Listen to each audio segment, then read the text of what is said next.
Bonjour, bonjour, nous nous retrouvons aujourd'hui à nouveau sur Top Solid. Et avant d'aborder le sujet du jour, je tenais à vous remercier parce que nous sommes aujourd'hui un peu plus de 100 abonnés sur la chaîne et je pensais pas que ça marcherait autant et qu'il y aurait autant de gens qui pourraient s'intéresser sur le sujet puisqu'on en trouvait assez peu finalement sur YouTube et je suis assez content de voir que ça fonctionne plutôt bien et qu'il y a des gens qui s'y intéressent. Alors du coup, merci à vous et puis merci de continuer à nous suivre dans nos vidéos.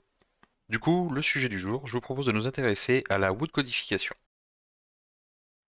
Alors, comme toujours, avant d'aborder le sujet, un petit tour dans l'aide. Et je vous suggère tout simplement de taper dans l'aide bois. Attention, hein. Donc, pour refaire le parcours, on va bien dans bois, aide top solid wood, puisque ça va concerner la partie wood cette fois-ci. Vous tapez wood codification. Et je vous suggère d'aller lire dans un premier temps utilisation des fichiers de nomenclature, qui va vous montrer un peu ce qu'on peut faire de sympathique. Donc, entre autres, prédéfinir les noms des fichiers d'usinage, prédéfinir automatiquement le nom de vos fichiers de mise en plan, avec tout un tas d'options et de variantes possibles. Donc jusque-là, il fallait utiliser ce genre de choses et aller les caler dans les points BOM. Donc pour ceux à qui ça parle, là, dans les fichiers CMySlayer, template, des choses comme ça, où on avait toutes les nomenclatures qui étaient renseignées. Heureusement, depuis, ils nous ont fait un truc vachement plus sympa, qui est l'éditeur de codification Wood.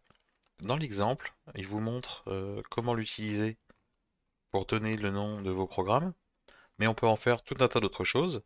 Par exemple, beaucoup de gens sont intéressés quand ils sortent des listings pour avoir la matière et l'épaisseur qui va avec. Par exemple, pour sortir, comme ici, une surface des panneaux en mètres carrés en fonction de la matière, du revêtement et choses comme ça. Et souvent, je vois des clients ou des personnes qui sont tentés de regrouper les deux dans le même, c'est-à-dire qu'ils vont dans le fichier 3D gérer la matière directement en fonction de l'épaisseur. Alors je dis pas que ça se fait pas, je dis juste que ça me pose un souci, dans le sens où je peux très bien créer un bloc contraint en 19 mm et lui affecter une matière comme Mélat 16. De cette façon, je viens ici afficher la matière choisie, le mélaminé, que je concatène avec l'épaisseur derrière, 16 mm. Ce qui fait que si ainsi j'avais saisi une idiotie dans le 3D comme un bloc contraint de 17 mm, apparaîtrait Mélat 17, me révélant tout de suite l'erreur. À l'inverse du cas où j'aurais géré la matière qui contient directement l'épaisseur, où pire que ça, non seulement il y aurait une erreur, mais je ne la verrai même pas de bonne foi sur la nomenclature.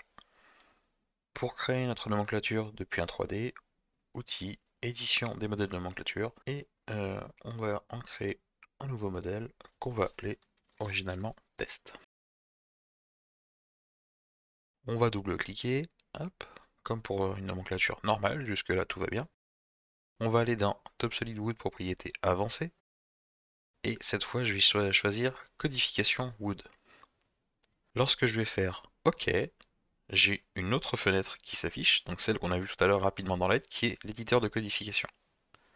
C'est-à-dire que dans un même champ de nomenclature, je vais pouvoir ramener plusieurs informations qui vont m'intéresser. Dans mon cas, je vais tout simplement ramener, par exemple, matière et revêtement. J'avais ramené la matière.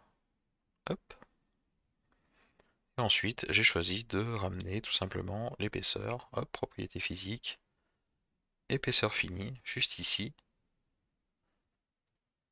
Et hop là. Si je fais ça, va tout simplement apparaître dans ma nomenclature la matière, puis l'épaisseur finie, directement dans la même case, comme on a pu le voir sur le plan que j'ai fait tout à l'heure.